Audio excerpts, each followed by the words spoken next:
At dawn, the air above Lagos hums with cranes and ambition.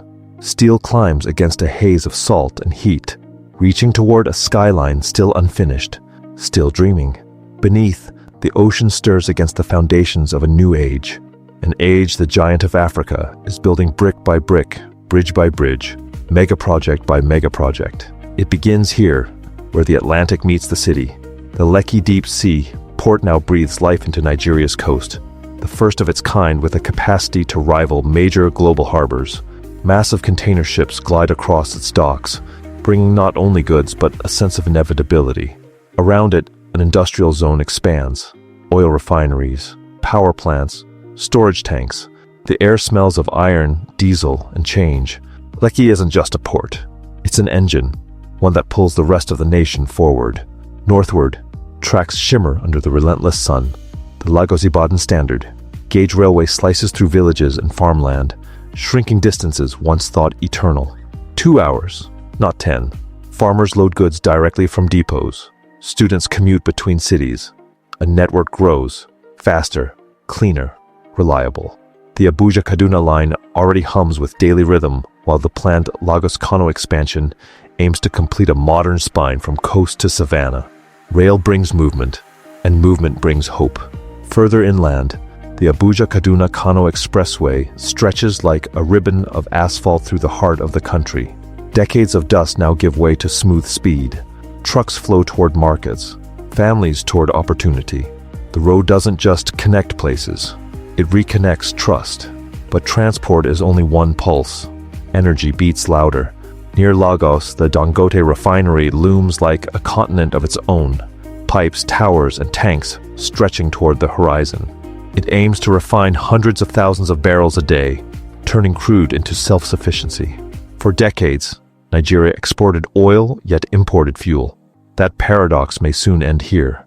If it succeeds, refineries elsewhere could follow, reshaping West Africa's entire fuel economy. In the desert north, solar fields bloom. The Katsina wind farm spins quietly under wide skies, while the Zunguru hydropower project nears completion. Its turbines harnessing the Niger River's restless strength. Together they mark a slow but certain shift from oil dependence to diversified energy. Sun, wind, and water begin to share the grid. Power feeds industry, and industry feeds cities. Cities, too, are changing. Eko Atlantic rises on reclaimed land from the sea, a futuristic peninsula born from resilience.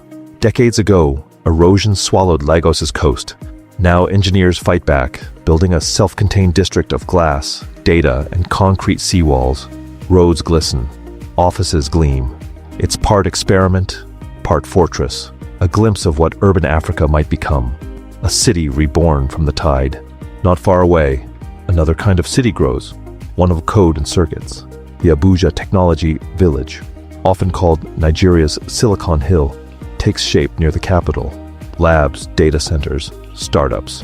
The vision, a hub linking research to real economy, where innovation anchors jobs rather than exports them. Pilot zones already test AI in agriculture and logistics. Quietly, the future writes itself in binary. Still, the body needs care as much as the mind. Across the nation, the National Cancer Treatment Center in Abuja represents a new phase of health investment. Built to reduce medical tourism and make advanced care domestic, it stands as both hospital and statement. In Ibadan and Kano, new teaching hospitals expand capacity, linking research to public health. Each one saves lives and saves currency once spent abroad. Water, the most silent infrastructure, flows again into focus. The Mambila hydroelectric project, long delayed, is stirring from blueprint toward groundworks. Set on the Taraba Plateau, it promises gigawatts of clean power and irrigation channels for the northeast's dry plains. It's immense, complex, and symbolic. When its gates close, its turbines will echo across valleys that once knew only drought. Water will mean light, and light will mean growth. And in the Middle Belt, the Dongo Kundu Agricultural Initiative, paired with modern silos, cold chains, and inland dry ports, begins to transform rural trade. Grain once rotted before reaching markets. Now rail, storage, and export terminals align in one ecosystem. Farmers earn more. Youths stay home. Villages breathe again.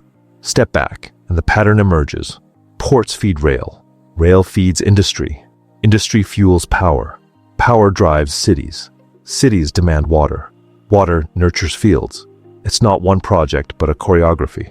The slow turning of a national wheel. Every crane, every turbine, every mile of track speaks to a shared wager that the giant can rise without stumbling. The challenges remain immense. Funding gaps, politics, maintenance, the pull of time. Yet, across the haze, silhouettes of progress stand firm. Lagos's horizon glows. Abuja hums with design.